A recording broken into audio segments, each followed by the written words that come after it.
She had delivered food to dangerous men before, but when the baby in her arms locked eyes with the mafia boss standing in the doorway, his face went white as snow. In that single, frozen moment, Lorraine knew her carefully buried past had just risen from the grave. The November rain hammered against her windshield as she pulled up to the iron gates of the Castellano estate. 23 years as a delivery driver, and she'd never been this far into the hills.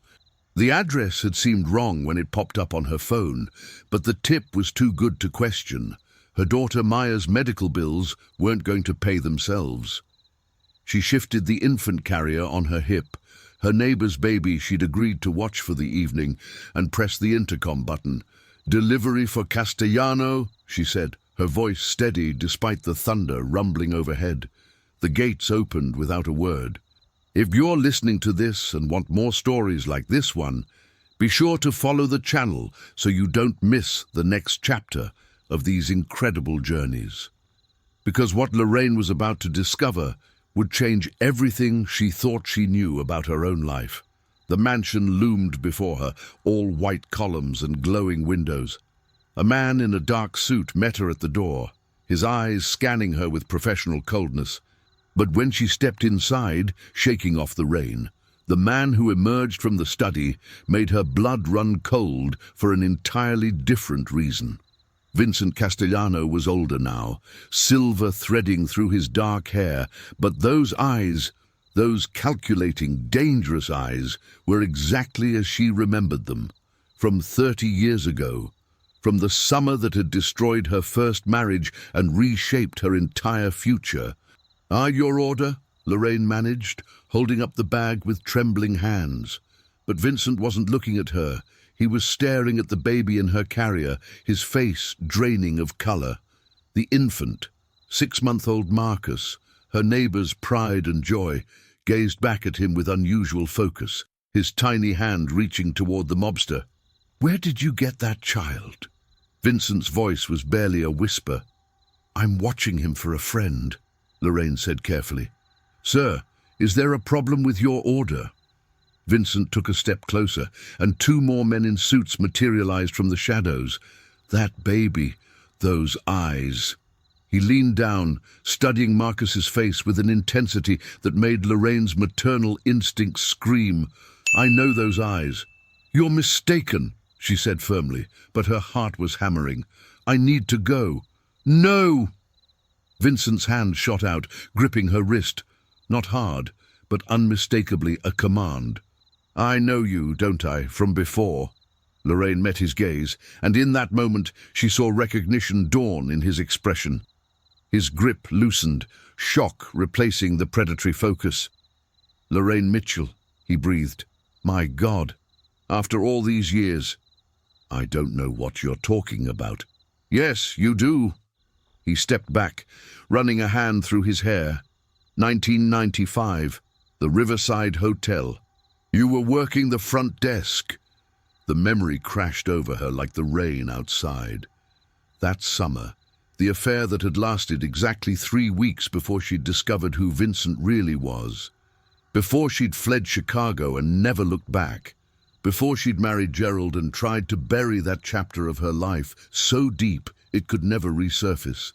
But Vincent was still staring at the baby, and now his expression had shifted from shock to something far more unsettling, desperate calculation. "This child," he said quietly. "Tell me about his parents." Lorraine's mind raced through possible exits, but the men blocking the doorway made it clear she wasn't leaving until Vincent got his answers. She'd survived 6 decades by reading dangerous situations, and this one was rapidly spiraling beyond her control. "His mother is my neighbor, Keisha Washington," she said carefully. "His father died before he was born. Car accident." Vincent's jaw tightened. "What was the father's name? Why does it matter? Answer me." His tone carried the weight of someone accustomed to obedience. "Marcus," Lorraine said, adjusting her grip on the carrier. "Marcus Johnson, I think. I never met him." "Johnson?" Vincent laughed, but there was no humor in it. "Of course. How convenient. He turned to one of his men. Tony, get Dr. Rossi on the phone now. Sir, I really need to leave. You'll leave when I say you can leave. Vincent's voice had gone cold, the transformation from shock to commanding happening in an instant. This was the man she'd heard whispers about all those years ago, the one who'd frightened her enough to disappear in the middle of the night. Sit down, Lorraine. We have a lot to discuss. She didn't move. About what? About the son I never knew I had, the one who would be about 30 years old now, the one whose mother told me she'd taken care of the problem. The words hit Lorraine like a physical blow. She'd never told Vincent about the pregnancy, had never told anyone except Gerald, who'd married her anyway, who'd claimed her son as his own, who'd given Andrew his name and his love, and never once made her feel ashamed.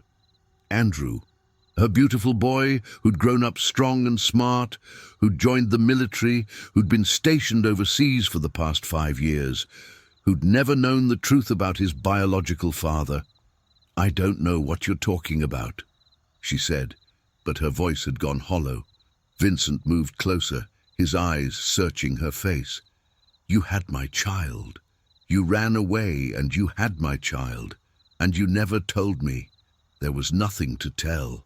The lie tasted bitter. I ended the pregnancy. Liar. The word was soft but devastating. You couldn't do it, could you? You were too good, too pure, too different from everyone else in my world. That's why He stopped himself, something vulnerable flickering across his features before the mask snapped back into place. Where is he? Where is my son? Lorraine felt tears burning behind her eyes, but she refused to let them fall. Not here, not in front of him. You have no son. You have a food delivery and a very confused driver who's going to leave now. She turned toward the door, but Vincent's next words stopped her cold. Does he know his baby brother is adopted? The world tilted sideways. Lorraine spun back, nearly losing her grip on Marcus's carrier. What did you say? Vincent's smile was grim. This child, your neighbor's baby, he's not hers, is he? Oh, she may be raising him, but those eyes, I've spent 30 years looking at them in the mirror, Lorraine. That's my grandson's face. The room felt like it was closing in. Lorraine's hands had gone numb around the carrier handle as Vincent's words echoed through her skull. Grandson. Impossible. Andrew had been overseas for 5 years. No family, no children, no... You're insane, she whispered. Am I? Vincent pulled out his phone, scrolling until he found what he was looking for. He turned the screen toward her, showing a surveillance photo of a young man in military fatigues, dark-skinned and handsome, his profile caught in 3/4 view. Lorraine's breath caught. How did he have a photo of Andrew? Captain Andrew Mitchell, Vincent said, reading from his phone. Or should I say, Andrew Castellano, age 29, Army Intelligence, currently stationed in Germany, but was deployed to Somalia 18 months ago. He looked up, his expression calculating. 18 months. That's when this baby was conceived, isn't it? You've been investigating my son. I've been investigating my son. I had a PI looking for you for years, Lorraine. Found you 6 months ago.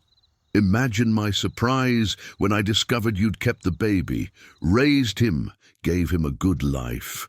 Something almost like regret flickered in his eyes. I was going to approach you, make contact. Then your neighbor moved in next door 3 months ago with a newborn, and my guy noticed something interesting. The baby looked like family. Lorraine's mind reeled through the timeline. Keisha had appeared suddenly, desperate for a fresh start, fleeing from an abusive relationship. She'd been cagey about the father, had refused all child support, had seemed almost relieved when Lorraine offered to help with babysitting. But adoption? No, Keisha had been pregnant. Lorraine had seen her. Except she hadn't. Keisha had moved in already postpartum, exhausted and withdrawn, claiming she'd delivered out of state with complications. This doesn't make sense, Lorraine said, but doubt was creeping in. Andrew doesn't have children. He would have told me. Would he? Vincent pocketed his phone. According to my information, your son had a relationship with a woman in Somalia, a translator. She got pregnant. 3 weeks later, she was killed in a bombing. The floor seemed to drop away. Lorraine gripped the nearest chair for support. No, he never said, he doesn't know. Vincent's voice had gone softer, almost gentle. The woman never told him. She was 4 months along when she died, but the baby survived. Emergency C-section. The child was handed over to international aid agencies. Somehow, someway, that baby ended up with your neighbor. Lorraine looked down at Marcus, sleeping peacefully in his carrier, his tiny face perfect and innocent. Those eyes that had seemed so familiar now carried a devastating weight. Andrew's eyes, Vincent's eyes, her grandson. This is insane, she repeated, but her conviction was crumbling. Even if this were true, how would Keisha have gotten him? That's what I intend to find out. Vincent nodded to Tony. Get Keisha Washington on the phone. Tell her we have her baby and we need to talk. Now, you can't just... I can do whatever I want, Lorraine. That's what being me means. He leaned back against his desk, studying her with those dangerous, calculating eyes. But here's what you need to understand. If that child is my grandson, and I believe he is, then he's a Castellano, which means he's in danger every single day he's out there in that little apartment with a woman who clearly obtained him through illegal channels. Danger from whom? Vincent's laugh was bitter. From everyone who wants to hurt me, from every rival family who'd love to get leverage over the Castellanos, from every federal agent looking to bring down my organization. He moved closer to Marcus, looking down at the sleeping infant with an expression Lorraine couldn't quite read. My brother's children were killed in a car bomb 15 years ago. All 3 of them, dead because someone wanted to send me a message. Lorraine instinctively pulled the carrier closer. You're saying someone would hurt a baby. I'm saying someone already did. They killed his mother before she could tell my son he was going to be a father. They've probably been watching him since birth, waiting to see if he'd become useful.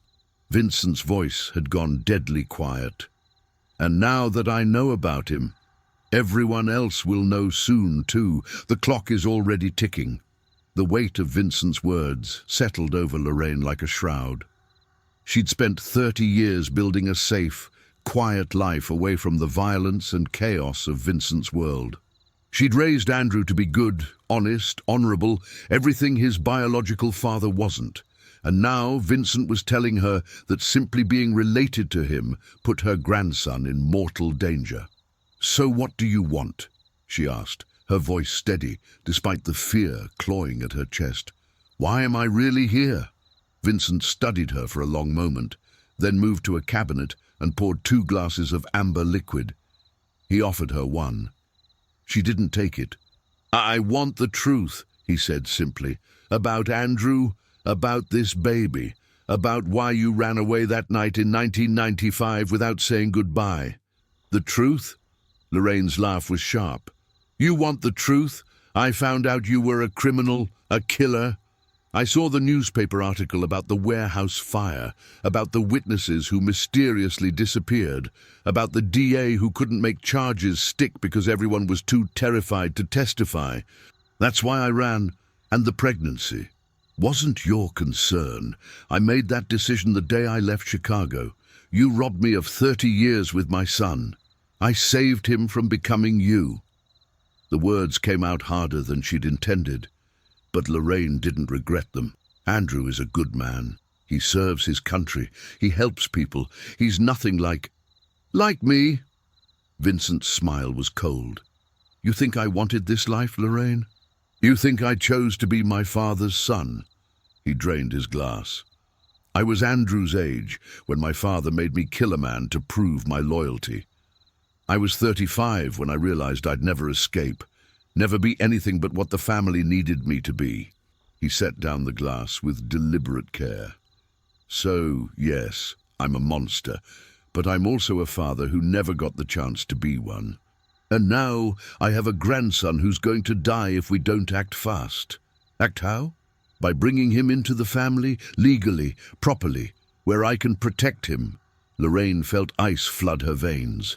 Absolutely not. You're not taking that baby.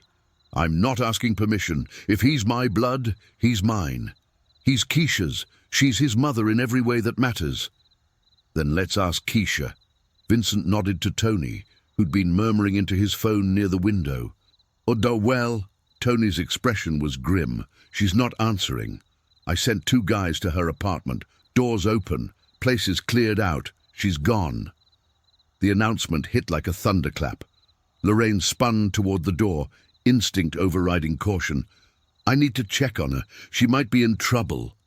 Vincent caught her arm. She is in trouble. And so are you if you walk out that door with my grandson. He's not yours. You have no proof. Then let's get proof. Vincent pulled out his phone again, dialing Dr. Rossi. I need a DNA test. Tonight. Fast-tracked. He paused. Yes, I'm serious. Bring your equipment to the estate. Another pause. I don't care if it's your anniversary. You work for me, and I need this now. Lorraine tried to pull free, but Vincent's grip was iron. This is kidnapping. I'm calling the police. With what phone? Tony, please take Mrs. Mitchell's cell. Before she could react, Tony had smoothly extracted her phone from her jacket pocket. Lorraine felt panic rising. She was trapped in a mansion with mobsters, holding a baby who might be her grandson, while the child's adoptive mother had apparently vanished into the night. Why would Keisha run?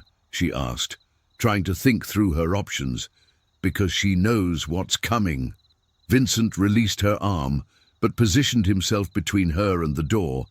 Or because whoever gave her that baby told her to disappear the moment anyone started asking questions, because she's a pawn in someone else's game, and now the board is being cleared. What game? That's what we're going to find out. Vincent's expression hardened.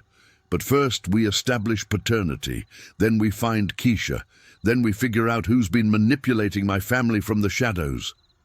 Doctor. Rossi arrived 40 minutes later, a thin man with nervous hands and a medical bag that looked like it had seen better days. He set up his equipment on Vincent's mahogany dining table with the efficiency of someone who'd done emergency house calls for the Castellanos before, probably under similarly questionable circumstances. I need a cheek swab from the child, Dr. Rossi said, not meeting anyone's eyes. And from Mr. Castellano for comparison. Take mine, Lorraine said suddenly. If Andrew is Vincent's biological son, then I'm the baby's grandmother. You can establish the connection through me. Vincent raised an eyebrow. Trying to protect the boy from my DNA? Trying to get answers faster. Your relationship to Andrew is still theoretical. Mine isn't. Dr. Rossi looked between them, clearly uncomfortable. Actually, that would work. Maternal grandmother to paternal grandson would show sufficient genetic markers to confirm or deny the relationship. Lorraine gently lifted Marcus from his carrier, wincing as he began to fuss. Sorry, sweet boy, she murmured, letting Dr. Rossi swab the inside of his cheek. The baby's face scrunched up in protest, but he didn't cry. Strong already, she thought, just like Andrew had been. When it was her turn, she held still as the doctor took her sample, the cotton swab scraping uncomfortably against her gums. Vincent watched the entire process with an intensity that made her skin crawl. How long? Vincent asked.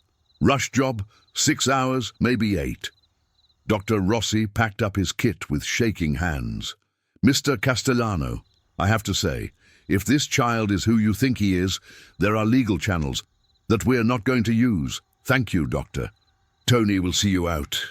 As the doctor left, Lorraine settled back into a chair with Marcus, who'd finally fallen back asleep. The mansion felt oppressively quiet, the kind of silence that pressed against her ears and made her heartbeat sound like thunder. You can't keep me here, she said quietly. I'm not keeping you. You're free to leave any time you want. Vincent's smile didn't reach his eyes. But you won't. because you need to know the truth as much as I do. And because you're already thinking about what this means for Andrew. He was right, and they both knew it. Lorraine looked down at the sleeping baby in her arms, his features so achingly familiar now that she was really looking. The shape of his jaw, the curl of his fingers, even the way he slept, one hand tucked under his chin, exactly like Andrew used to do as an infant. "If he's Andrew's son," she said slowly, "then my son needs to know. He deserves to know." "Agreed, but that doesn't give you the right to—" The front door burst open with a crash that made both of them jump. Two of Vincent's men stumbled in, supporting a third between them. Blood streaked the injured man's face, his suit torn and burned. "Boss," one of them gasped, "we've got a problem." Vincent was on his feet instantly. "What happened?" "Keisha Washington's apartment. It was rigged. Explosion took out the whole second floor 10 minutes after we got clear." The man's face was pale with shock. "Someone's cleaning house, boss. They knew we were coming." Lorraine clutched Marcus tighter, her blood turning to ice. If she'd gone home, if she'd taken the baby back to Keisha's apartment like she'd planned, they would have died. Both of them. Vincent's expression had gone from concerned to coldly furious. Casualties. 4 dead in the building. Neighbors. Could have been worse if we hadn't pulled the fire alarm first. The man winced as his colleague helped him to a chair. "But boss, there was a message, spray-painted on the wall across the street before the explosion." "What did it say?" The man's eyes flicked to Lorraine, then back to Vincent. It said, "The bastard dies tonight." The words hung in the air like poison. Lorraine looked down at Marcus, this innocent child who'd somehow become the target of violence he couldn't possibly understand, and felt a mother's rage bloom in her chest. Not again. She'd escaped this world once to protect Andrew. She wouldn't let it claim his son. "We're leaving," she said, standing up with Marcus in her arms. "Right now, I'm taking this baby somewhere safe, and you're going to let me go." Vincent didn't move to stop her, which was somehow more frightening than if he had. "Where exactly do you think is safe? They just tried to kill him once. You think they won't try again? They don't know I have him. Keisha's place is destroyed, which means everyone thinks—" She stopped, the implication hitting her like ice water. They think he's dead." "Exactly." Vincent's mind was clearly working through the same calculations, which buys us time, but not much. The moment someone realizes there's no baby's body in that wreckage, they'll start looking again. "Who's they?" Lorraine demanded. "Who wants to kill a baby?" "I don't know yet, but I'm going to find out." Vincent turned to Tony. "Get everyone here, every captain, every soldier, everyone who owes me. I want to know who knew about this child, and who had the resources to move this fast. Boss, if it's an inside job, then we're going to find the traitor and make an example that'll be remembered for generations." Vincent's voice had gone deadly quiet. "Nobody threatens my family, nobody." Lorraine felt a chill run through her. This was the man she'd run from all those years ago, not the charming stranger who'd swept her off her feet, but the killer underneath. The monster who'd built an empire on blood and fear, and right now, that monster was the only thing standing between her grandson and death. "I want to call Andrew," she said. "He needs to know." "Not yet." Vincent shook his head. "If he rushes home, he'll be followed. Military intelligence. Remember, his communications are probably monitored. The moment he makes a move, everyone will know we're protecting the baby. So what do? We let Marcus die." Vincent's eyes were cold as steel.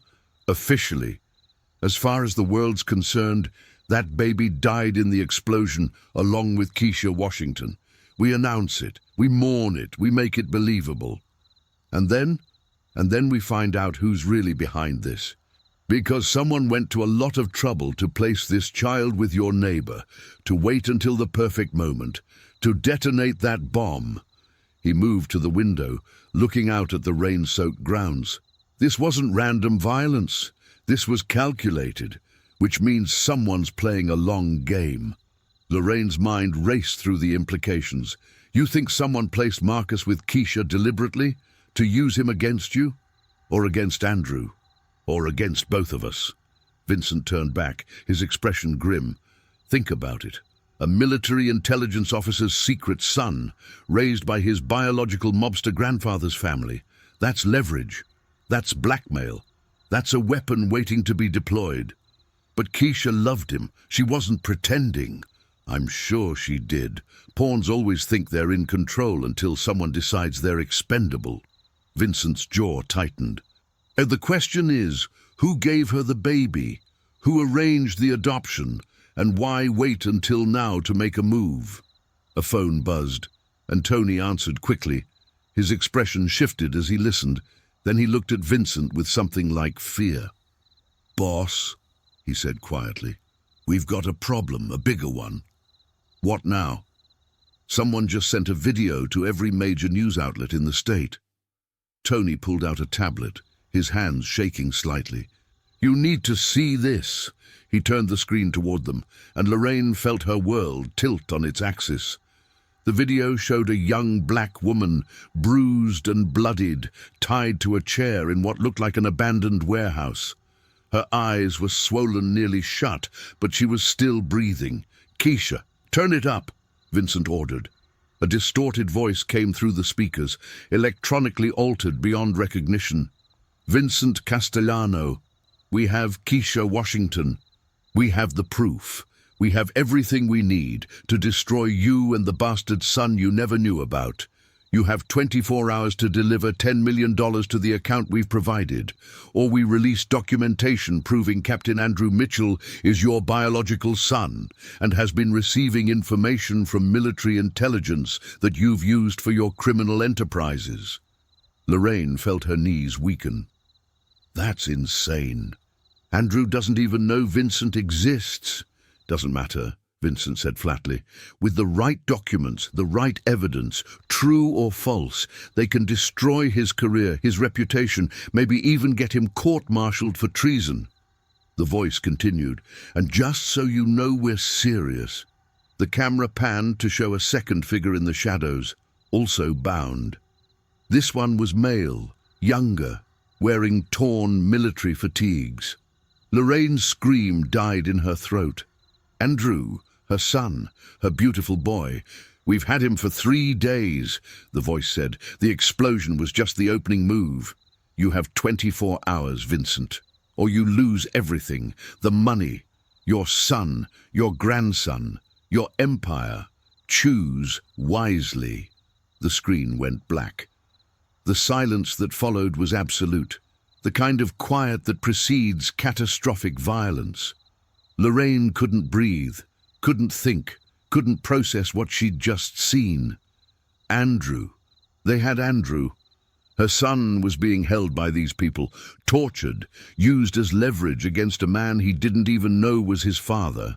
"Trace it," Vincent said, his voice utterly devoid of emotion. "I want to know where that video was sent from, who sent it, and where they're holding my son. I want it 5 minutes ago." Tony was already on the phone, barking orders to someone on the other end. Vincent turned to Lorraine, and for the first time since she'd arrived, she saw something human flicker behind his cold exterior. "I will get him back," he said quietly, "whatever it takes. They want $10 million. They'll get 10 million bullets before they get a single dollar of my money." Vincent's hands clenched into fists. "This isn't about money. This is about making me weak, making me look vulnerable. The moment I pay, every 2-bit crew from Boston to Miami will think they can extort me. So my son dies for your reputation." Lorraine's voice cracked. "Is that what you're telling me?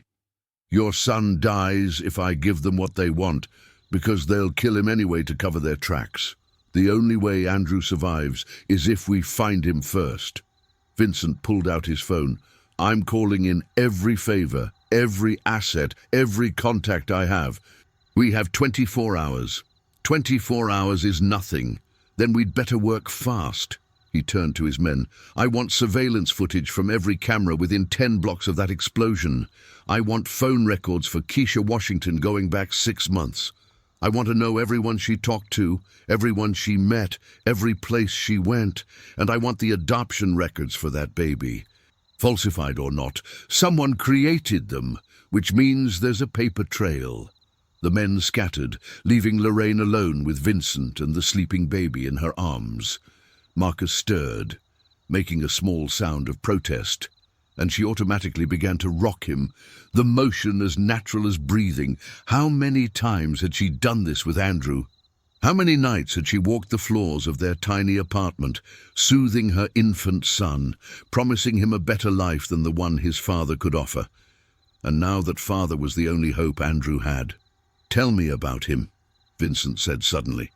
"About Andrew. What kind of man is he?" Lorraine looked up, surprised by the question. "Why do you care?" "Because he's my son. Because I missed 30 years of his life. Because," Vincent's voice caught just for a moment, "because I need to know what I'm fighting for." She studied his face, looking for deception, but saw only an aching kind of honesty she hadn't expected. Maybe it was the exhaustion, or the fear, or the desperate need to believe that something good could come from this nightmare, but Lorraine found herself answering. "He's kind," she said softly. "Andrew's the kind of person who stops to help strangers change flat tires, who volunteers at the VA hospital when he's on leave, who called me every Sunday for 29 years, no matter where he was deployed, just to make sure I was okay." Tears pricked her eyes. "He's everything I wanted him to be. Everything you're not." Vincent absorbed the words like physical blows, but he didn't look away. "Good. That's good." He moved to the window again, his reflection ghostly in the rain-streaked glass. "My father used to say that men like us don't get second chances, that once you're in this life, you're marked, stained, that any good you try to do just spreads the corruption further." Maybe he was right. Maybe. Vincent's smile was bitter. "But Andrew got out. Because of you. Because you were brave enough to run, smart enough to hide, strong enough to raise him alone. You gave him the life I never could have. And now your world is killing him anyway." "No."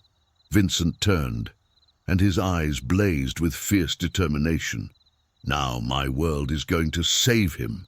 Because I may be a monster, Lorraine, but I'm a monster with resources, with power, with an army of men who owe me their lives." He pulled out his phone. And I'm about to call in every debt, burn every bridge, and break every rule to bring our son home." The next 6 hours passed in a blur of phone calls, tense meetings, and the gradual assembly of Vincent's criminal empire under one roof. Lorraine watched from the corner of the study, Marcus sleeping fitfully in her arms, as men in expensive suits filed in one by one. They called Vincent boss and sir, and they spoke in coded language about territories and assets and problems that needed solving. She'd never felt more out of place in her life. Around 3 a.m., Dr. Rossi returned, his expression grim. He approached Vincent quietly, handing over a sealed envelope. Vincent ripped it open, scanned the contents, then looked up at Lorraine. "It's confirmed," he said. "You're the grandmother, which means Andrew is mine. Which means Marcus is family." Somehow, hearing it officially made it more real. Lorraine felt tears slip down her cheeks as she looked at the baby in her arms. Her grandson, Andrew's son, the continuation of a family line that had somehow survived against all odds. "What now?" she asked. "Now we move forward with the plan." Vincent addressed the room. "As far as the world knows, Marcus Washington died in tonight's explosion. We leak it to the press, make it official. Anyone looking for leverage loses their chip." "And the video?" one of the captains asked. "The blackmail?" "We track the source, but we don't pay, not $1. Vincent's voice hardened. "Someone thought they could take my son, threaten my grandson, and extort me for money. They're about to learn what happens when you declare war on the Castellanos." A phone rang, breaking the tension. Tony answered, listened, then his face went pale. "Boss, you need to hear this." He put the call on speaker. A woman's voice filled the room, shaking with terror and pain. "Vincent, it's Keisha. Please. They're going to kill me if you don't pay. They have Andrew. They have documents. They have—" A scream cut through the line, followed by cruel laughter. "Clock's ticking. Castellano!" The distorted voice from the video said. 20 hours now. And just so you know, we mean business." Another scream. This one deeper, male. Andrew. Lorraine was on her feet before she realized it. Marcus pressed against her chest. "Stop! Please, we'll pay. Whatever you want." "Lorraine, don't." Vincent grabbed her arm, but she shook him off. "That's my son. I don't care about your reputation or your empire. Give them the money." The voice on the phone laughed. Well, Lorraine Mitchell, so you're there too." "Perfect. This just keeps getting better." Vincent's face had gone dangerously calm. "Who is this?" "Someone you wronged a long time ago, Vincent. Someone who's been waiting 20 years for the perfect revenge." A pause. "Tell me, does the name Isabella Moretti still mean anything to you?" The name hit the room like a bomb. Every man present went rigid, exchanging glances that ranged from shock to horror. Vincent's face had drained of all color. "Isabella's dead," he said flatly. "I buried her myself." "Did you? Or did you bury an empty coffin while the woman you loved rotted in a hospital bed, paralyzed and brain damaged, kept alive only by machines?" The voice took on a mocking tone. "She woke up 6 months ago, Vincent, and the first thing she did was tell me everything. About you, about your affairs, about Lorraine Mitchell and the summer of 1995. Lorraine felt cold spread through her body. Isabella. She'd heard that name once, whispered in the society pages. Vincent's wife, the woman who'd been in a coma for nearly 3 decades after a suspicious car accident. "If Isabella's alive," Vincent said carefully, "then I want to see her." "Oh, you will. But first, you're going to pay for what you did. $10 million. Your son, your reputation, everything you hold dear, destroyed piece by piece." The voice dropped to a whisper. "She wants you to suffer, Vincent, the way she suffered, and I'm going to give her exactly what she wants." The line went dead. The silence that followed was broken by Vincent's fist, slamming into his desk with enough force to crack the wood. Every man in the room flinched except Tony, who'd apparently seen his boss rage before. "Isabella," Vincent said quietly, dangerously. "This whole time, it's been Isabella." "Boss, that's impossible," one of the captains said. "She's been in St. Mary's Hospital for 28 years, vegetative state. I've seen the medical records myself." "Then the medical records are fake. Or someone moved her, or she's been playing possum for 3 decades, waiting for exactly this moment." Vincent's jaw worked. "Either way, we have a much bigger problem than I thought." Lorraine sank back into her chair, trying to process this new information.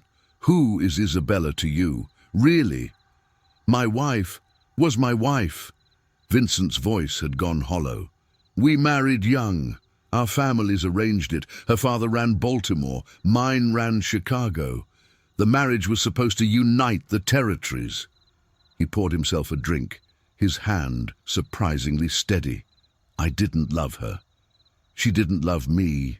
But we had an arrangement, a partnership. Then she got pregnant. With your child, with my heir, a son, Vincent Jr." His expression twisted. "But there were complications. The baby was stillborn. Isabella hemorrhaged.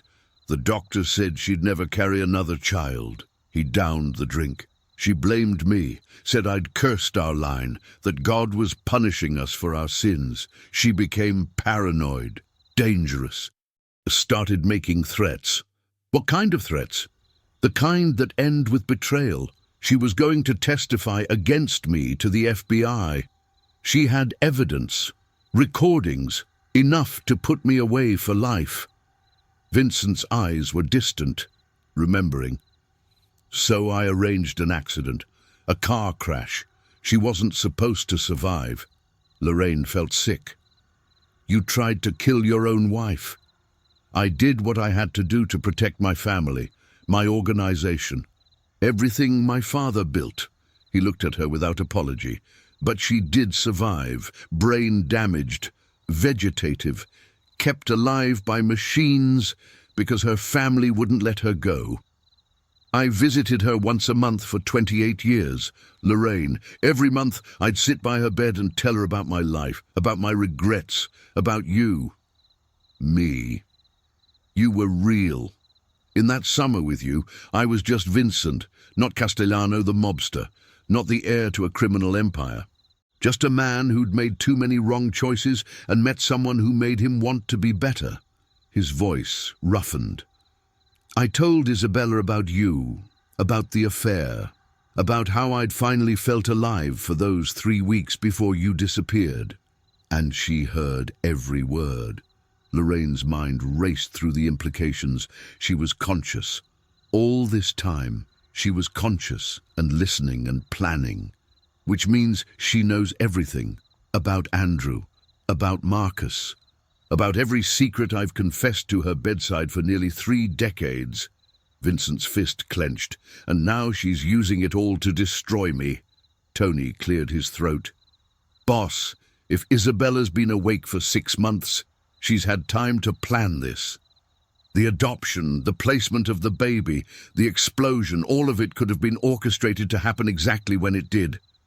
But why now? Lorraine asked. And why wait 6 months after waking up? Because revenge is a dish best served cold, Vincent said bitterly. She wanted to make sure every piece was in place. She wanted me to finally have something worth losing before she took it all away. A younger man burst into the study, tablet in hand. Boss, we've got something. The adoption records for Marcus Washington. They're fake, but they're good fakes. Took us 4 hours to trace the source. And they were created by a lawyer named Patricia Dennison. She specializes in international adoptions, has an office in Baltimore. Baltimore, Isabella's territory. The pieces were clicking into place with sickening clarity. Get me everything on Patricia Dennison, Vincent ordered. Associates, clients, financial records. I want to know if she's dirty, already on it. But boss, there's more. The young man swiped to a new page. We pulled surveillance from the area around Keisha's apartment. 3 hours before the explosion, this car was parked across the street. He turned the tablet to show a dark sedan, registered to a shell company, same shell company that pays Patricia Dennison's retainer. And the shell company leads where? To a medical supply company, one that provides equipment for long-term care facilities. The young man's voice dropped, including St. Mary's Hospital. The connections were undeniable now. Isabella had orchestrated everything from her hospital bed, moving pieces like a chess master while everyone thought she was comatose. She'd arranged Marcus's adoption, placed him with Keisha next to Lorraine's house, waited for the perfect moment to strike. But something didn't add up. If Isabella wants revenge, Lorraine said slowly, why try to kill Marcus? He's innocent. He's a baby. Because she doesn't care about innocence. Vincent's voice was dead. She wants me to feel what she felt. Loss, grief, the death of hope. He looked at Marcus, sleeping peacefully in Lorraine's arms. Killing a baby is just collateral damage to her. Then we need to find her, Lorraine said fiercely. Before the 20-hour deadline, before she kills Andrew. Vincent met her eyes, and for the first time since they'd reunited, Lorraine saw something like partnership in his gaze. Not romance, not forgiveness, but a shared purpose forged in desperation and blood. Then let's go hunting, he said. St. Mary's Hospital sat on the outskirts of the city. A sprawling Gothic structure that looked more like a mansion than a medical facility. Vincent's convoy pulled up at 4:30 a.m., 9 cars full of armed men who'd been given very specific instructions. Find Isabella Moretti and bring her in alive. Lorraine stayed in the car with Marcus and 2 guards, watching through the tinted windows as Vincent and his men disappeared inside. The building's lights were dim, the night shift sparse, perfect for a raid. 15 minutes later, gunfire erupted from the 3rd floor. Lorraine clutched Marcus tighter as the baby woke with a startled cry. "Shh! It's okay, sweet boy, it's okay." But she didn't believe her own words. Nothing about this was okay. One of the guards received a call, listened, then turned to her with a grim expression. "Ma'am, you need to come inside, now." "What happened?" "Just come, please." She followed them into the hospital. Marcus pressed against her chest, his cries muffled in her jacket. The guards led her through sterile hallways that smelled of antiseptic and despair, past nurses who'd been herded into a break room, past rooms where patients slept through the chaos. They stopped at room 317. Vincent stood in the doorway, his face ashen. "She's not here," he said quietly. "Isabella's room is empty, has been for weeks." Lorraine looked past him into the room. The hospital bed was stripped bare, medical equipment disconnected and pushed against the wall. On the pillow sat a single white envelope with Vincent's name written in elegant script. He opened it with shaking hands, pulled out a letter, and read aloud. "Dearest Vincent, by now you've realized I'm 3 steps ahead of you. I've been planning this since the moment I opened my eyes and remembered what you did to me, what you took from me, my body, my future, my child. You thought you were confessing to a corpse all those years. You thought I was too brain damaged to understand. But I heard every word, Vincent, every regret, every secret, every lie. I know about Lorraine, about Andrew, about the life you could have had if you'd been brave enough to choose love over power. And now I'm going to make you choose again, your son for your grandson, Andrew for Marcus. You can only save one. The location is attached. You have 12 hours. Choose wisely." With all the hatred you've earned, Isabella, Vincent crushed the letter in his fist, but not before Lorraine saw the address scrawled at the bottom. An industrial district on the south side. Abandoned warehouses. The perfect place for an execution. "We go in with everything," Vincent said to his men. "I want snipers. I want tactical. I want every resource we have. We're not losing anyone tonight." But Lorraine was already shaking her head. "Well, she's not going to let you save both. That's the point. She wants you to suffer the way she's suffered, lose a child the way she lost hers. Then I'll kill her first. And Andrew dies the moment she's dead. You think she won't have contingencies?" Lorraine's voice rose. "She's been planning this for months, Vincent. She's thought of everything. So what do you suggest?" Lorraine looked down at Marcus, this innocent child who'd become the center of a war he didn't understand. Then she looked at Vincent, the father who'd never gotten to raise his son, who was now faced with an impossible choice between the child he'd just discovered and the grandchild he'd never known existed. "I suggest," she said quietly, "that we do what Isabella doesn't expect, which is, we choose both. And we make her regret ever waking up." The plan was insane, suicidal, and absolutely their only chance.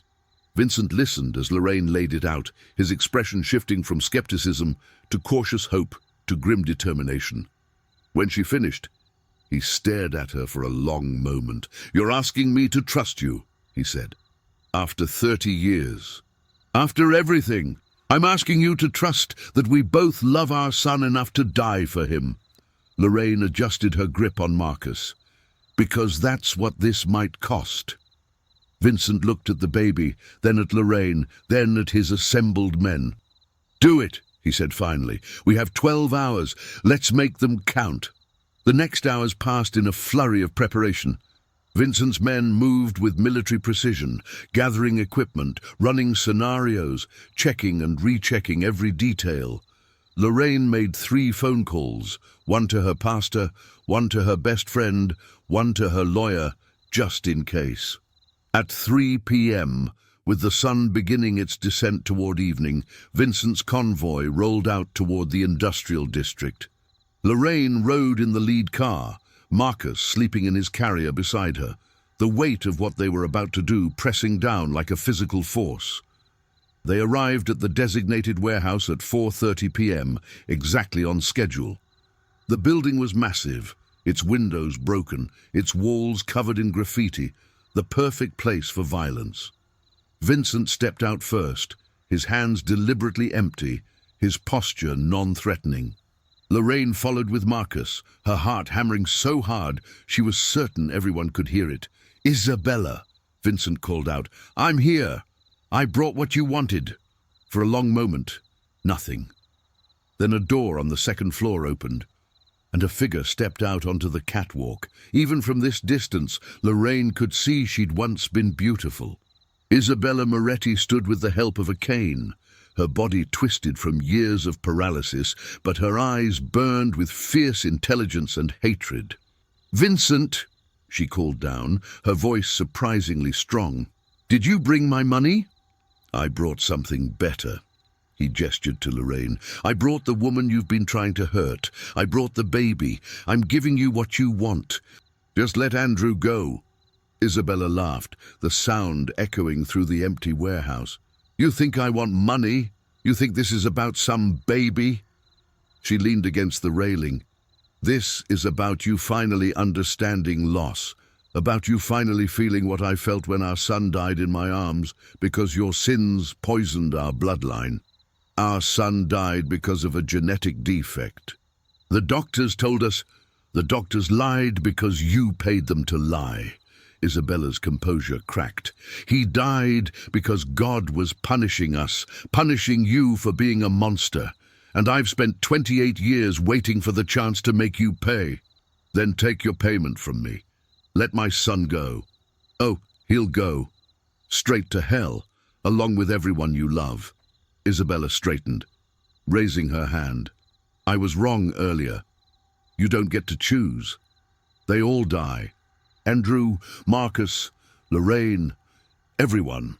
She snapped her fingers. Gunfire erupted from 3 directions simultaneously. Vincent's men dove for cover as bullets tore through the air.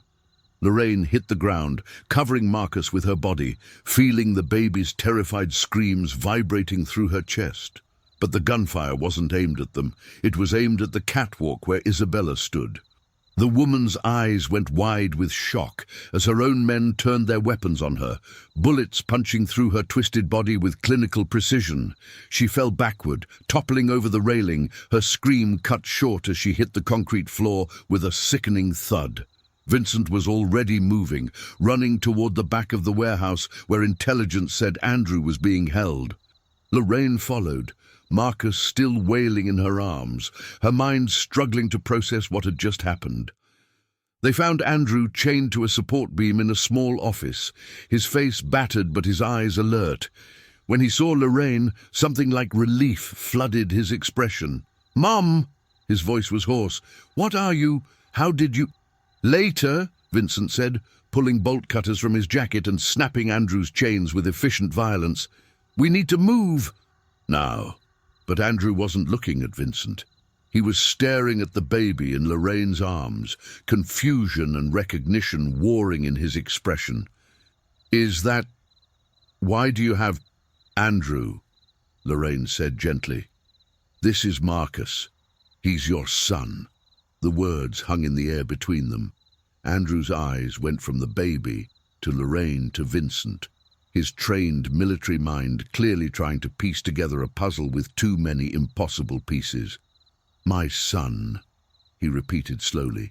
"But I don't have a—" He stopped. "Amira?" "Yes." Lorraine moved closer. "She was pregnant when she died. The baby survived.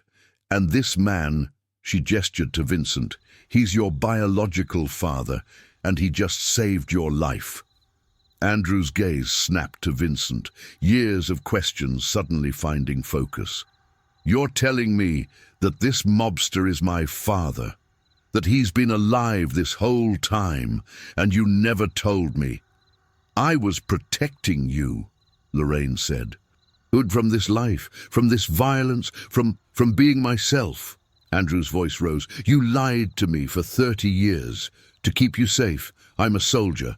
I face death every day. You think I needed protecting from the truth. Vincent stepped between them, his expression hard. Save the family drama for later. Right now, we need to get clear of this building before... The explosion tore through the east wall with devastating force, throwing them all backward. Lorraine felt herself airborne for a heartbeat before slamming into something solid, the impact driving the air from her lungs. She lost her grip on Marcus, heard his carrier skitter across the floor, heard him screaming. Then everything went dark. When Lorraine woke, she was lying on cold concrete, her head pounding, her vision swimming. Smoke filled the air, thick and choking. She tried to sit up, fell back, tried again. "Marcus!" she gasped.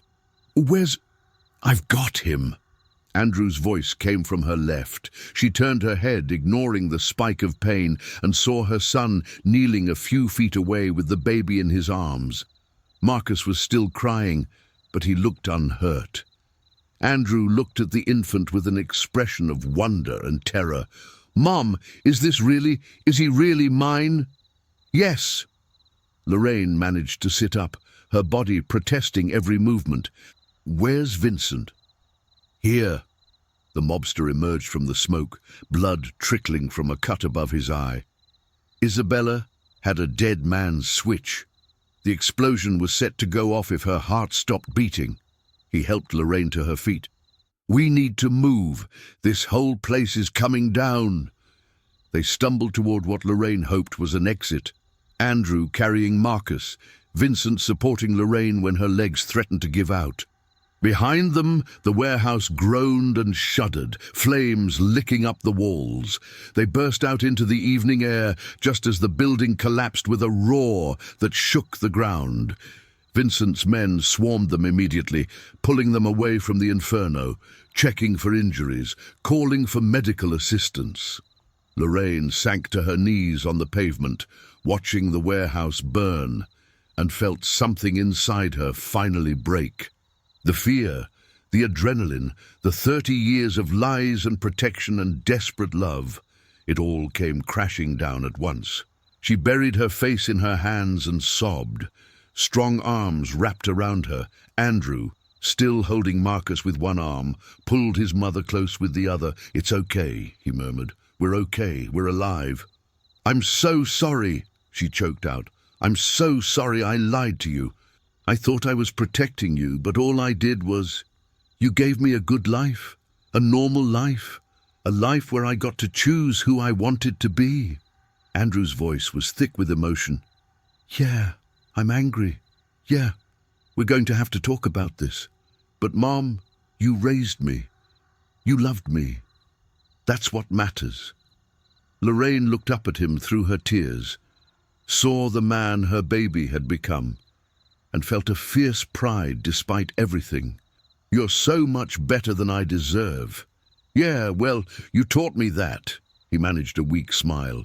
"But right now, I think we need to talk about the fact that I have a son, and a biological father, who's apparently a crime boss." He looked over at Vincent, who stood a few feet away, watching them with an unreadable expression. "So, Dad, that's a thing." Vincent flinched at the word, something vulnerable flashing across his features. I'm not asking for..."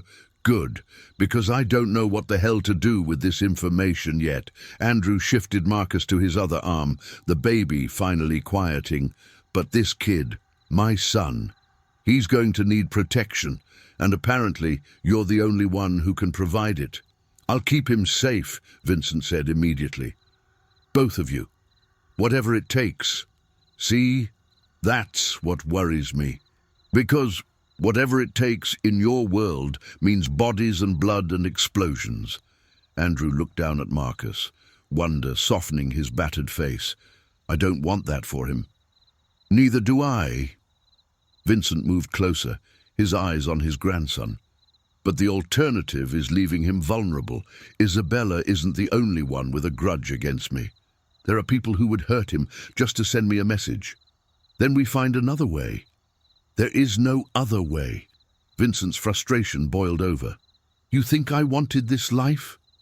You think I chose to be born into a world where family is currency and love is a weakness to exploit?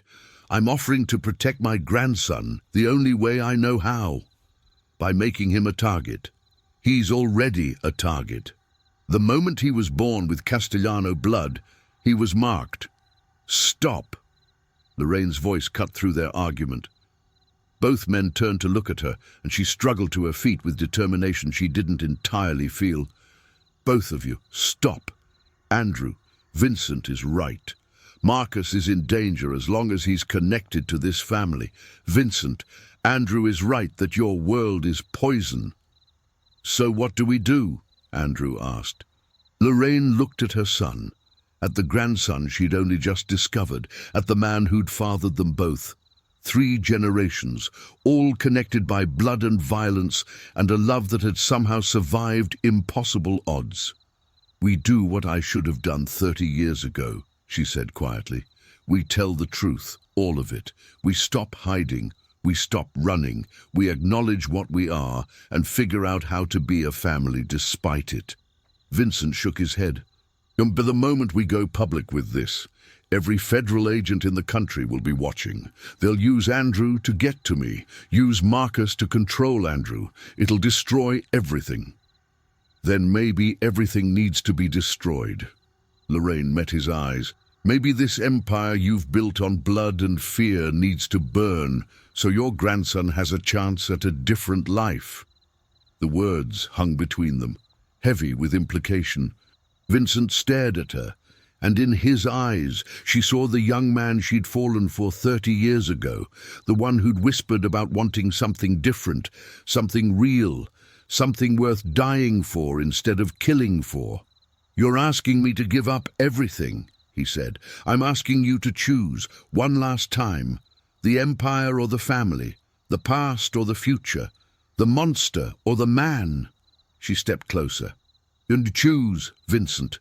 He looked at Andrew, then at Marcus, then back at Lorraine. Something in his expression shifted, hardened, then softened again into something like acceptance. My father used to say that men like us don't get redemption, he said quietly, but maybe he was wrong. Maybe it's never too late to choose differently. He pulled out his phone, dialed, waited. Tony, I need you to set up a meeting with the FBI. I'm ready to talk. The aftermath came in waves, each one threatening to pull them under. Vincent made a deal, full cooperation in exchange for protection for his family. It took 6 weeks of negotiations, hundreds of hours of testimony, and the systematic dismantling of a criminal empire that had stood for 70 years. In the end, 19 people were arrested, including 3 judges, 4 police officers, and 1 congressman. The Castellano organization ceased to exist. Vincent himself faced charges, but with his cooperation and his agreement to forfeit all assets except a modest trust for Marcus's education, he received a reduced sentence. 10 years, eligible for parole in 7.